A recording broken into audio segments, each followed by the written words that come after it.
Basement of La Penta. This is WICR. Hello, everyone. Welcome back to the Sports Vault. Moving along within the show to finally hitting the Josh Hamilton story. Now, obviously, this was a big story that just took over a lot of the attention from the media this week, and rightfully so. I mean, Hamilton is a guy who's had a lot of demons and unfortunately are creeping back on him, of apparently suffering a cocaine and alcohol relapse.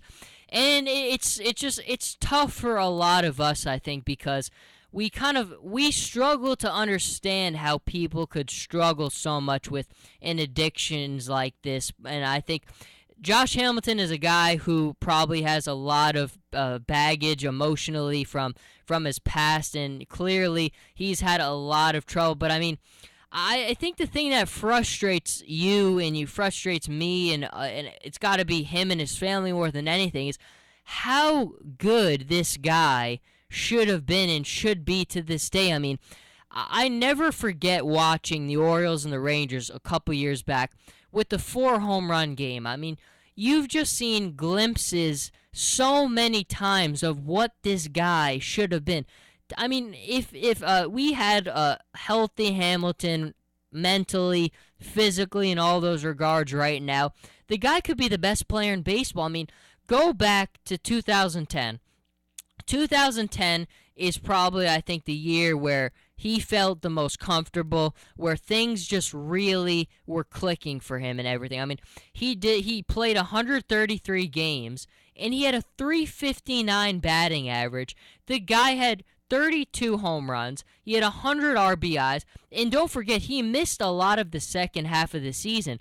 So a lot of these numbers are built off of what he did in the first half of that season. The guy at 359, I mean, just you've seen it time and time again with this guy. I mean, he's only 33 years old.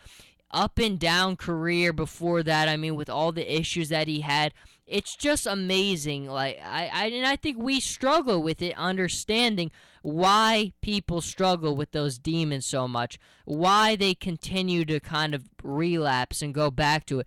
I mean, as people who've never suffered from addiction, we don't know, we can't know, but it's difficult because we just feel like he threw it so much away. I mean, this is a guy, I mean, athletically, 6'4", 240 pounds.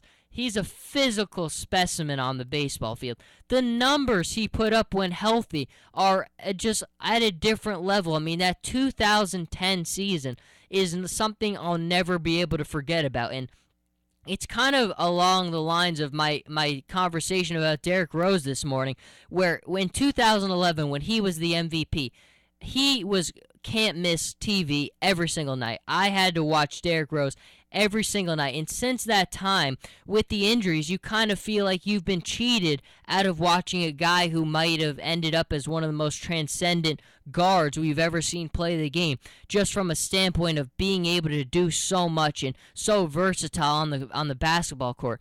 Hamilton is along those lines of, we feel like we've been cheated out of watching a guy who knows how high his ceiling could have been. I mean, I was talking to Chris D'Angelo of the scorecard from WFAS the other day, and I mean, he was telling me he was at the home run derby at Yankee Stadium a couple years ago, and just you watch this guy in the home run derby, and you hear the ball come off his bat.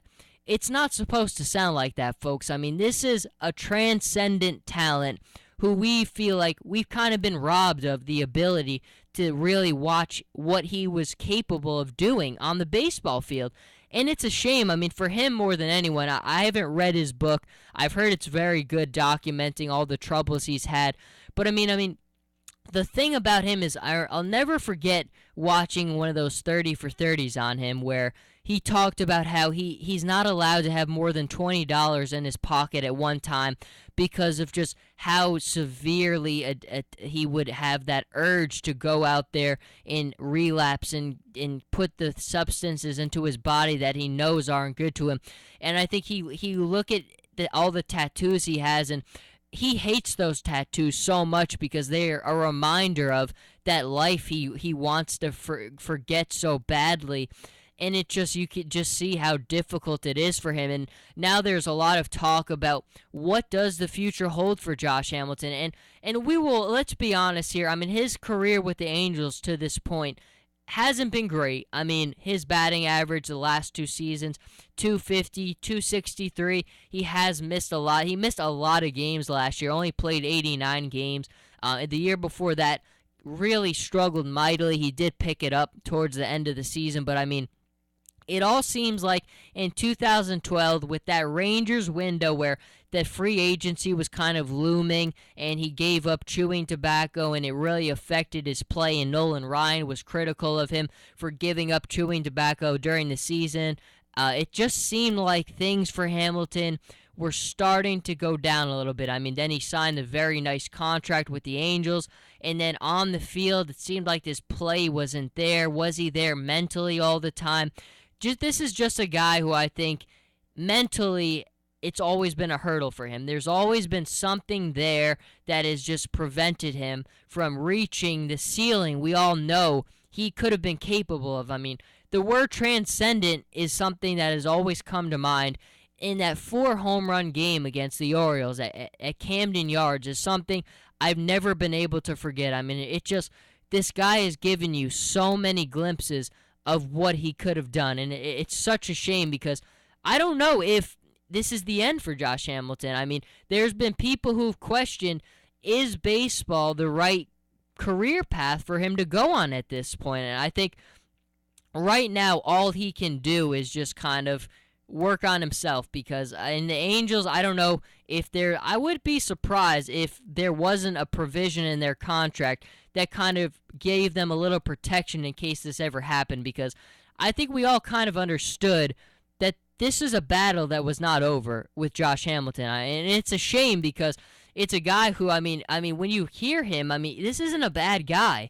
This is a guy who I think has just struggled so much with those problems, and it's a shame. I mean, part of you is frustrated, part of you is angry. I would say, like at the Josh Gordons, you just feel like these guys, you can't understand or comprehend how they could throw so much of this talent away. And I've been very critical of the guys like Josh Gordon before, but I mean, I think sometimes maybe we just can't understand it because we don't have the demons that these guys have. And a lot of times I think we see with guys in professional sports, a lot of guys have these demons, and some guys are able to kind of get away from them with their play, and some guys can just never get away from them. And it's so sad when you see the guys with that talent that it just makes you say, how could you throw it away? And Josh Hamilton, more than anyone, is an example of throwing away that talent and kind of just looking at his body of work, what he could have done. It's a shame. I've always liked Josh Hamilton. I mean, watching him, I just hate that I feel like we've been robbed of watching a guy who could have been one of the greatest we've ever seen. I mean, the spurts we saw from him show you what he could have been if we don't have those problems, but he has had many of them,